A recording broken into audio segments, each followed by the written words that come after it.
Hey, I'm Lehr with Lehr Real Estate. Today we spent the day with Harry Dent,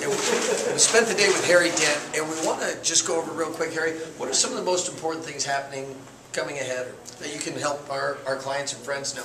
Well, you know, it's funny. I heard one of the Federal Reserve presidents say something that they said that they don't quite understand why this stimulus isn't working like in the past. And I'm like, what? You got the largest generation in history, 92 million baby boomers when you count immigrants, who are going to spend less, save more, for many years to come until the next generation comes along. They're fighting massive headwinds in demographics. And secondly, we didn't just have a debt bubble. We had the greatest debt bubble in history. We are in debt when you count all entitlements promised, all private debt, which is way greater than government debt.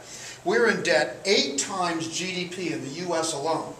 When all of our debt at the top of the Roaring '20s bubble that led to the Great Depression, less than 2 times GDP. So this is the greatest debt bubble in history. So the Fed's like saying, well, we just throw money in the economy, people will spend it. No, they won't. Businesses, consumers are too much in debt, too much capacity, bought too much housing and real estate. Now we have to balance that out. So if you see that that's the truth, and you see that's coming, you're going to benefit. Most people are going to see, just like in the last crash, well, mark my words, we're in another bubble. Now it's a Fed-generated bubble, not a tech bubble or a real estate bubble. And this bubble's going to burst, and people are going to see their net worth and their real estate, they just disappear overnight and say, well, what happened?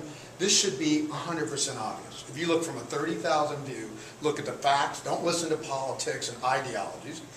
The Republicans are not going to lower taxes, turn this economy around, and the Democrats are not going to keep stimulating and return to normal. Neither of those cures the biggest debt bubble in history. We have to restructure debt for everyday households and people who bought real estate and borrow, and then we will free up spending again. But demographics is going to work against us for decades. So you plan for that in your business. You plan for that in your investments, personal investments.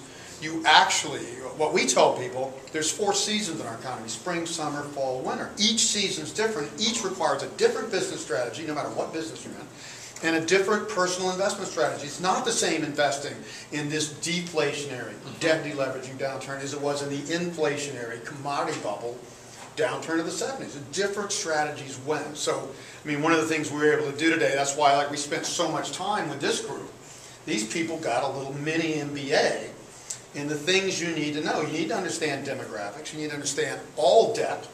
And you need to understand that debt deleveraging in the end leads to deflation, not inflation. If you understand that in real estate, business, personal investments, you can make money, prosper in this time, rather than being wiped out, because everybody went with the bubble, and when it burst, everybody gets wiped out. You have to think differently than most people, and unfortunately, governments don't get it, politicians don't get it, economists don't even remotely get what's happening. Or the Fed presidents wouldn't be so confused why the stimulus isn't working. It's crystal clear to me. You see this, you're going to do well. You're going to preserve your capital. You're going to see the greatest sale in history on everything: real estate, investments, stocks, businesses. But most people are just going to say, gosh, I was wealthy here, and then this happened. What happened to my 401k? Sure. What happened to my house? What happened to my real estate? And they're not going to understand. Well, perfect. Again, Harry, thanks again for a great time today, and we appreciate it.